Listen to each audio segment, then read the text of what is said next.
I'm Sharon, an architect by trade, but today I'm stepping into the role of a bride, brimming with excitement as I walk down the aisle. Every detail of our wedding, from the flowers to the playlist, bears the mark of my meticulous planning. I've imagined this day as a scene plucked from a romance novel, a celebration of our love. At the altar stands Peter, my soon-to-be husband, an engineer with a practical, no-nonsense approach to life that complements my creative flair. Together, we've always felt like a perfect match, each enhancing the other's strengths. As I approach, I catch a glimpse of something troubled in his eyes, but I chalk it up to pre-wedding nerves.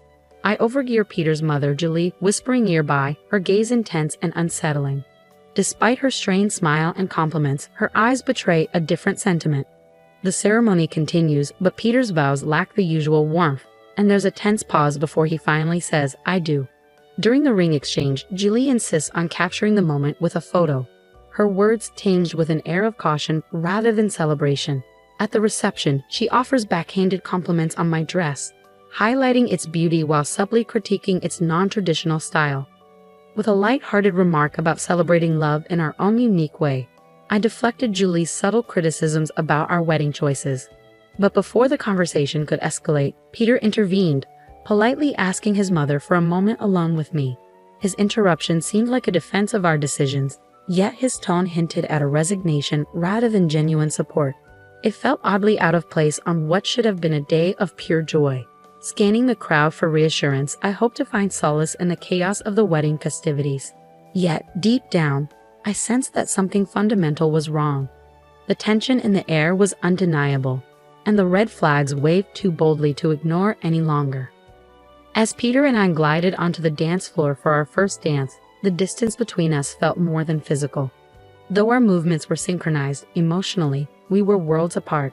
The song, meant to celebrate our unity, now felt like a cruel irony. When the music faded, Peter's attempt at reassurance only served to emphasize the growing chasm between us. "So, Mrs. Sharon, ready for forever?" he asked, the irony of his question hanging heavy in the air. I wanted to voice my doubts, to question whether our tomorrows would be overshadowed by the unease of today. But instead, I masked my concerns with a hesitant affirmation, clinging to the hope that the darkness looming over us would eventually dissipate, and that our rocky start was not indicative of what lay ahead. Unbeknownst to me, this day would merely serve as the overture to a challenging period that would test not only the resilience of our marriage but the very core of my identity. As we toasted to our union, the celebratory words felt hollow, overshadowed by an unsettling sense of loss. The journey back to my home, a charming 3-bedroom house that stood as a symbol of my hard-earned independence, marked the beginning of our shared life. This space was meant to be our sanctuary, the solid ground upon which we would build our future together. However, it quickly became the stage for a series of conflicts that felt more like invasions than the start of marital bliss. Julie, residing just a short distance away, began to visit with alarming frequency, often uninvited. Her criticisms were relentless, targeting everything from my culinary endeavors to the decor of our home. Whether lamenting the flavor of my dishes or the choice of bathroom tiles, her complaints were diverse but equally cutting. Peter's attempts to mediate were feeble at best, appearing more for show than genuine protection. Julie's intrusions became a regular ordeal, each visit an opportunity for her to assert dominance through thinly veiled insults and critiques. The pivotal moment arrived one afternoon when Julie showed up with suitcases in hand, her intentions clear and her sense of entitlement palpable. This wasn't just another visit, it was an invasion, threatening to smother the life out of our fledgling marriage. "I'll be staying here now," she declared, breezing past me to deposit her luggage in my favorite cozy corner by the window, my haven for quiet reflection and reading. "This spot will suit me just fine," Julie proclaimed, her tone leaving no room for argument. I turned to Peter, my eyes pleading for him to intervene, to uphold the sanctity of our home. This was a decision we should have made together. Sensing an opportunity, I called Peter aside, my voice trembling. "This is our home. Shouldn't we have discussed this first?" His gaze met mine, devoid of the warmth and affection that once filled it. "Mom's getting older, Sharon. It's not right for her to be alone. She needs to be with family," he explained, emphasizing the word family in a way that made me feel like an outsider. "So I'm not family? Is that what you're saying?" The words barely escaped my lips before tears welled up, a mix of hurt and frustration. Peter quickly responded, his patience wearing thin. You know that's not what I mean.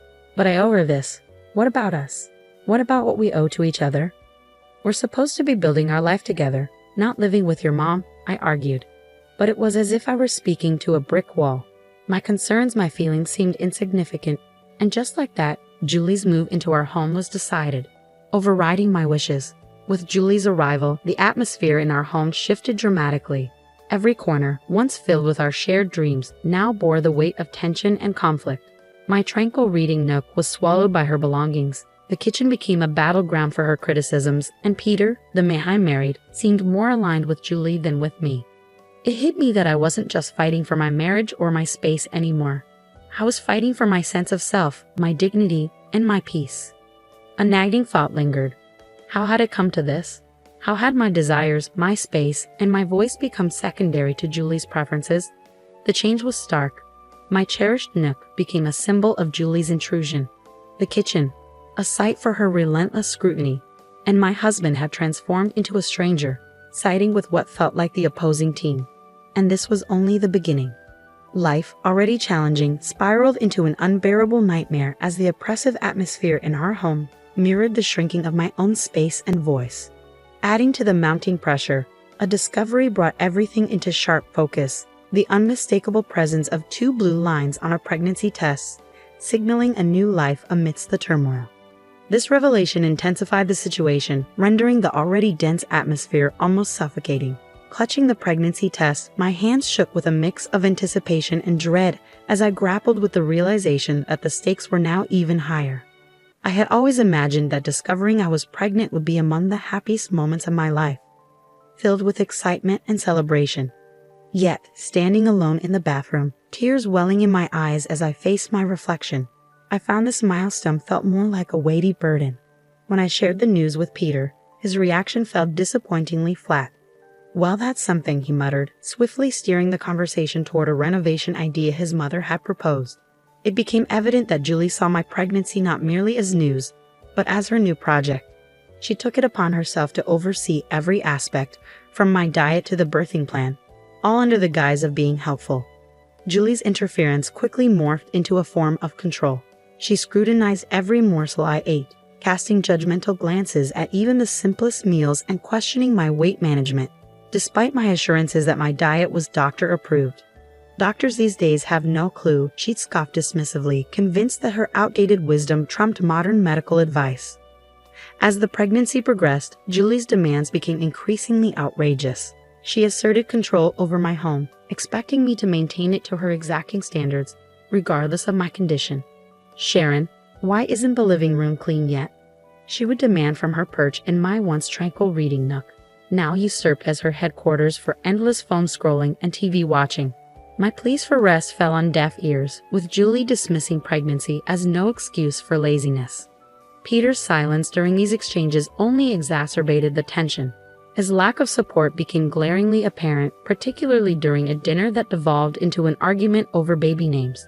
Julie's harsh critique of my chosen name was the final straw. Enough, Julie. This is my child, and I will decide how to name them, I countered, my patience worn thin. Her response was one of indignation, as if my assertion of control over my own life was a personal affront. Peter's attempts at mediation, siding with his mother and dismissing me as emotional, widened the rift between us. I was left feeling more isolated than ever, trapped in a home that had become a battlefield where my voice seemed to matter less and less. It was no longer just about choosing a baby name. It was about reclaiming my autonomy, my dignity, and the sense of belonging that had been systematically eroded by Julie's overbearing presence. Staring at the reflection of my once gleaming wedding ring, I scarcely recognized the woman gazing back at me, a woman who was slowly losing everything she cherished, her sanctuary, her self-respect, and most agonizingly, her resolve to stand up for herself. In the midst of one of our tense confrontations, Julie, brimming with a vindictive sense of triumph, delivered a crushing blow that changed everything. She icily suggested that maybe I didn't belong in their family if I couldn't handle a simple family disagreement. Peter's response, or lack thereof, was perhaps the most agonizing part. His silence spoke volumes, conveying that my suffering wasn't just beginning. It had been my reality for far too long. Days blurred together as I navigated through a house that no longer felt like mine, holding onto the only beacon of hope left, the life growing inside me. Yet even this small solace felt threatened in the toxic environment I found myself in. The breaking point arrived on a chilly evening during yet another agonizing family dinner. Despite my efforts to prepare a flawless meal, Julie's criticisms were relentless, attacking everything from the seasoning to the preparation. Her words felt like physical blows, each comment chipping away at my already fragile confidence. But it was her next jab that pierced the deepest, questioning my ability as a mother based on my supposed failure to manage household chores. Peter's acquiescence was the final straw, pushing me past my breaking point. Fueled by a potent mixture of anger, pent-up resentment, and sheer desperation, I found my voice. Step it up? I've been carrying our child, managing our home, and enduring endless criticism from your mother, and you're telling me to step it up. The shock on their faces spoke volumes, but I was beyond caring. For too long, I had allowed myself to be diminished and demeaned, but in that moment, I reclaimed my voice. I'm done. I can't do this anymore. The clarity of my decision cut through years of suppression like a beacon of light. It was a declaration of my refusal to endure any more disrespect or emotional torment. I was prepared to fight for myself, for my child, and for a future liberated from the shadows that had clouded my life. As I spoke, my voice trembled with emotion, yet I remained resolute in my stance. I refused to raise my child in an environment where their mother was constantly undermined.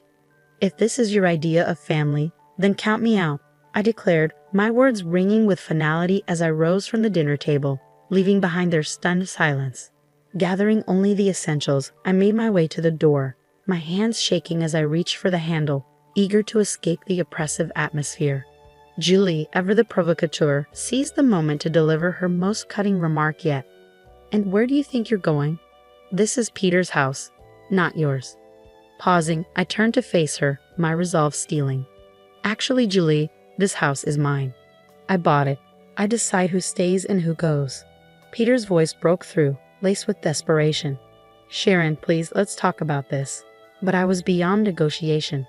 There's nothing left to discuss. I replied, my tears a testament to the pain of my decision. Stepping out into the cold night felt like embarking on a new chapter of my life, one filled with uncertainty yet also tinged with a profound sense of liberation. The closing door behind me marked the end of a tumultuous saga, a final farewell to a life I could no longer endure. With each step, a mix of pain and determination coursed through me, fueled by the urgent need to reclaim my autonomy. The journey to my parents' home blurred with cold, exhaustion, and heartache. Just moments from the sanctuary of my childhood haven, a stumble sent me crashing to the ground, the physical pain a mere echo of my inner turmoil. Yet, far from deterring me, this fall only strengthened my resolve. Arriving at my parents' doorstep, the concern etched on their faces mirrored the gravity of my situation. As they rushed me to the hospital, I realized this moment of vulnerability marked not just an end, but a beginning. Lying in the hospital bed, the reality of my circumstances sinking in, I knew returning to my former life was not an option. This breaking point was a vital step towards reclaiming the life and dignity that had been stripped away, a painful yet necessary transition towards healing and independence. The clarity that accompanies such moments is profound, illuminating the path forward from the shadows of the past towards a future of my own creation. Amidst a whirlwind of emotions, I stood surrounded by the comforting yet anxious presence of my parents. Their unspoken concern spoke volumes about their fears regarding the true state of my marriage, now starkly unveiled in its troubled depths. Breaking the heavy silence, my mother voiced her concern, her words laden with the weight of the unfolding reality. Sharon, dear, what's your plan now? Uncertain yet determined. I'm not sure, Mom, but one thing's certain. I can't go back to that life. Not now, not ever. My declaration, more assured than I expected, resonated with newfound determination. My father, who had been pacing anxiously, paused to offer reassurance, emphasizing their unwavering support regardless of my decision. He urged me to consider not just my own future, but also the future of the life growing inside me. His words prompted a silent acknowledgement from me. My mind had been a battleground of uncertain scenarios, each fraught with the possibility of a fresh start. The unexpected buzz of my phone shattered my reverie. A message from Peter, a plea for communication.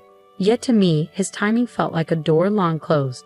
His words, unseen, were left hanging in the void as I powered off my phone, a symbolic end to our dialogue. My next steps became clear, marked by action rather than words. Consulting a family lawyer became my first decisive act towards untangling the turmoil of my marriage. With the unwavering support of my parents, we navigated the cold legal breakdown of our union, discussing divorce, custody arrangements, and financial support. Despite the sterile nature of these discussions, they empowered me, marking the initial steps towards seizing control of my destiny and securing the well-being of my unborn child. Within a week, Peter and Julie received the formal notices, divorce papers for Peter and an eviction notice for Julie from the home that was legally mine. Alongside these were demands for substantial child support and compensation for the emotional turmoil I had endured. Though drastic, these actions were imperative, severing the ties that had long bound me to a life of despair. When I eventually re-engaged with my phone, it was inundated with Peter's attempts to reconnect. His messages carried a blend of regret and a plea for reconciliation. Yet the wounds inflicted by nights of humiliation, years of neglect, and Julie's calculated malice, all silently condoned by Peter, ran too deep. The fleeting temptation to entertain his overtures was swiftly overshadowed by the memory of enduring pain. This moment wasn't merely about closing a chapter, it was about reclaiming my narrative, where the shadows of the past no longer dictated the brightness of my future. The love I once harbored for him had been utterly eclipsed by the sorrow of our shattered marriage. Taking decisive action, I purged his messages, erased his contact details, and blocked him across all social platforms. To me, Peter had become a relic of my history, a distressing chapter I was more than ready to close. Despite the knowledge that the road ahead would be rife with challenges, divorce, especially with a child on the way, is a complex journey. I was finally charting my own course, stepping out from the suffocating shadow that had enveloped me toward a future brimming with hope. On the day of the court proceedings, the atmosphere in the room bore the distinct sterile chill characteristic of spaces where destinies are determined. Seated beside me, my lawyer exuded confidence, while my parents offered silent yet unwavering support from behind. Across the aisle, Peter seemed adrift, the reality of the situation dawning upon him, while Julie's countenance oscillated between shock and defiance. As the session commenced, the judge entered, prompting everyone to rise. What followed was a whirlwind of legal proceedings, with accusations and evidence laid bare. It seemed as though Julie and Peter were seeing their actions for the first time, not just through the lens of the law, but through my perspective as well. When Julie was called to speak, her usual confidence waned. She attempted to justify her actions as concern for her son's well-being, but her explanation fell flat, especially under the judge's skeptical gaze. Judge Nina R. Morrison's verdict was unequivocal and resolute.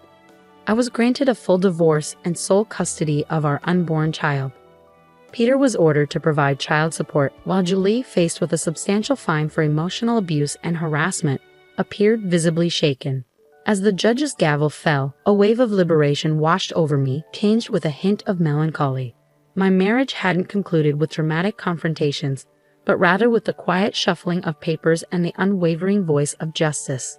This chapter of my life was sealed shut, paving the way for a fresh start unburdened by the chains of the past. The price of my newfound freedom was one I never could have foreseen on the day I exchanged vows. Exiting the courtroom, Peter approached with a bewildered expression, expressing his remorse and disbelief at the unraveling of our lives. Yet, as I looked into his eyes, I no longer saw my future, but rather a profound void where love once dwelled. I never envisioned this as our ending, Peter, but apologies can't undo what's been done, I asserted firmly, turning away to bid farewell to the past. Julie sought my gaze, perhaps in search of forgiveness or acknowledgement, yet I couldn't afford her that closure. She had taken too much from me, and I refused to grant her the satisfaction of witnessing the depth of her impact on my spirit. Stepping into the embrace of the outside world, it felt as though life welcomed me with open arms, the sun shining brighter and colors more vibrant. It was as if I viewed the world through a new lens, unclouded by the shadows of turmoil. My mother's embrace and words of pride brought tears to my eyes. "You're truly free now, Sharon," she said, her emotion palpable. "I couldn't have faced this without you and Dad." I responded, feeling an overwhelming gratitude for their unwavering support. That evening, in the tranquility of my home, now solely mine, I discovered a profound peace, alone yet far from lonely. For the first time in what felt like an eternity, I was free to live by my own standards. The road ahead as a single mother appeared daunting. Yet as I sensed my unborn child's gentle movements, a wave of confidence enveloped me. We would navigate this journey together, I was certain of it.